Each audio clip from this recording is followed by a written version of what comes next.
I was assigned Chapter 4, Strategies in Conducting, Practicing, and Deepening Lessons.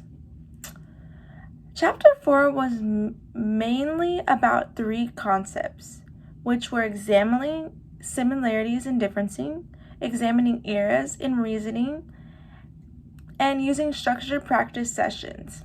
Using structured practice sessions is a concept that is introduced in the direct instruction that can come from the teacher or the aide in the classroom. There are 3 stages of procedural knowledge process, which are cognitive, associative, and autonomous. Examining similarities and differences is a concept that the teacher helps students with their knowledge on similarities and differences. Examining errors in reasoning is a concept that helps students understand the content by having them examining their own reasoning. The 2 strategies that I chose for my assigned chapter was close monitoring and comparing matrix. The strategies, starting with close monitoring, is when students are learning a new skill and the teacher provides the student with a highly structured environment.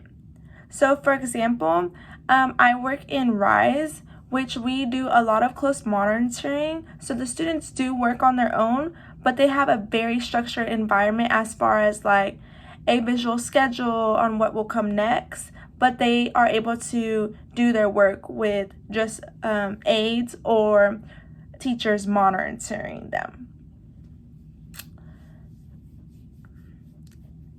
And as the student becomes more aware what the skills are such, the assignments or stuff, the teacher and the aide or monitor will back off more and give them less support from a farther away distance than they are monitoring very closely when they first do start the assignment, because they may need more help.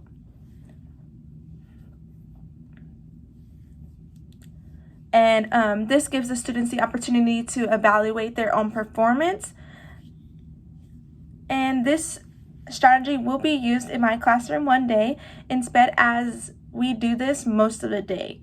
So students are in a self-contained class, which usually comes with the strategy of close monitoring from staff on their assignments, as some of them may know how to do the assignments, but they need more close monitoring so that they know that the assignment must be done. As far as others, you give them close monitoring but are able to fade back the prompting just because they are able to do their assignments more quickly or get through them without needing teacher help, which is great. I also did the comparison matrix, which is an analyzing tool that allows students to compare several items by arranging the items' characteristics side by side. I would use the comparison matrix with my students to help them become more aware on different comparisons, such as pantry food items versus refrigerator food items, which is very common on what we do in our classroom right now, as they are learning basic life skills. They also can use this comparison matrix doing solid versus liquids. Other things they could do are colors, shapes, body parts, addition versus subtraction, and so on. So when I was in the classroom, I did teach the comparison matrix to my students, and currently in my classroom, I only have 6 students. They are all on different levels, as far as they may be in 6th grade level, but some may excel than others just because they are in special education.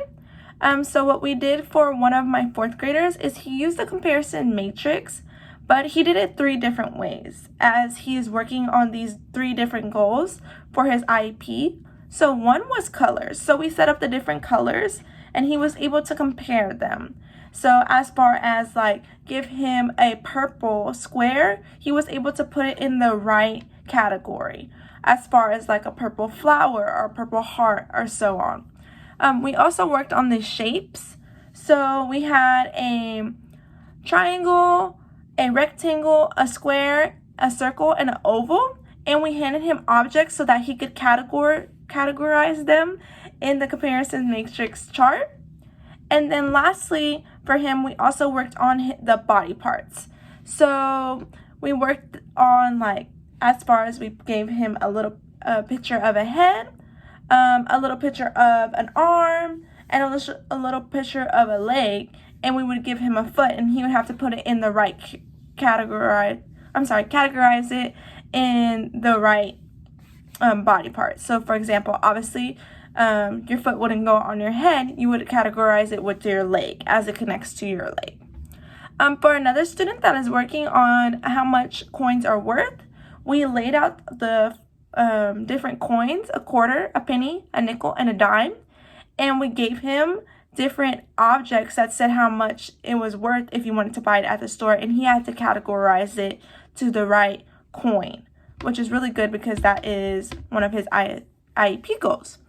As for another student, he is working on categorizing fridge items versus pantry items.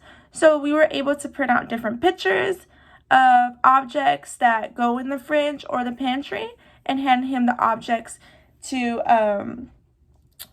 compare them on the comparison matrix, which if they go in the fridge or if they go in the pantry. For another student, we did grocery shopping, which would be curbside, which is a life skill that they usually learn.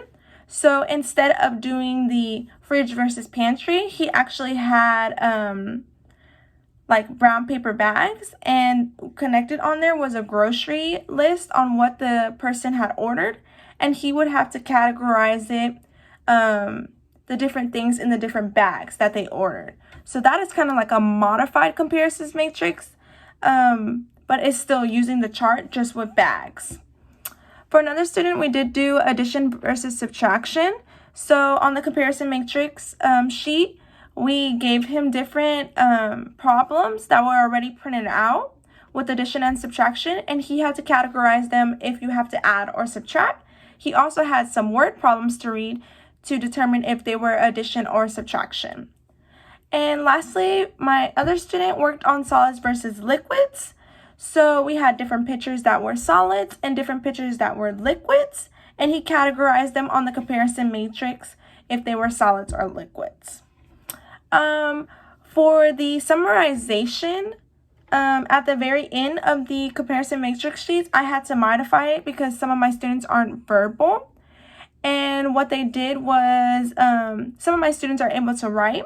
So they were able to write their overall summarization of the body parts or the corns word, what they learned, what they want to grow in learning. As for others, some of them put picture icons to form a sentence for their summarization. It just really depended on the student, as we have different students in our classroom that are on different levels, even though they are in the same grade level. So yeah, this is what I did for my assignment, and thank you. Bye-bye.